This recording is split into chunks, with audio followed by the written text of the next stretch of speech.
અત્યારે તો મારી દિવાળીના કામ પણ સ્ટાર્ટ થઈ ગયા છે, તો આ યરમાં તો પોસિબલ જ નથી. ઓકે, આનાથી મોટો તમારે કેટલો ઘેર જોઈએ છે બેન? કેટલું ફેબ્રિક ગયું છે મારે તમારા આઉટફિટમાં, તમને ખબર છે? માસ્ટરજી, આંટીનું બ્લાઉઝ થોડું વધારે ટાઈટ થઈ ગયું છે, થોડું જોઈ આપજો ને પ્લીઝ. It's urgent. કઈ વાંધો નહીં આંટી, તમને ચણિયાચોળી ના ગમતી હોય તો, પણ આ દુકાન નથી. Okay, it's a studio. અહીંયા આર્ટિસ્ટિક વસ્તુઓ મળે છે. ઇટ્સ ઓકે, તમે મૂકી દો, વાંધો નહીં, તમે ના લઈ જતા. યસ, તમારે કોનું કામ છે? નો, અમે અહીંયા ચણિયાચોળી ભાડે નથી આપતા. It's exclusively for sale. Written on the banner.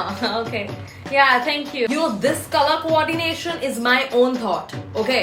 આ તમને આખા જ માર્કેટમાં ક્યાંય જોવા નહીં મળે. 250 રૂપિયાનું બ્લાઉઝ? બેન, તમે ક્યાંથી આવ્યા છો? તમને ફેબ્રિક પણ નહીં મળે 250 રૂપિયામાં મીટર.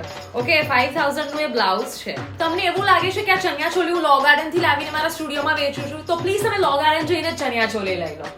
No, please આંટી, તમે જાઓ. With due respect, please. Don't forget to tag me, huh? It has taken a lot of effort. મારું આઈડી તો ખબર છે ને તમને? Sure. Okay, bye bye.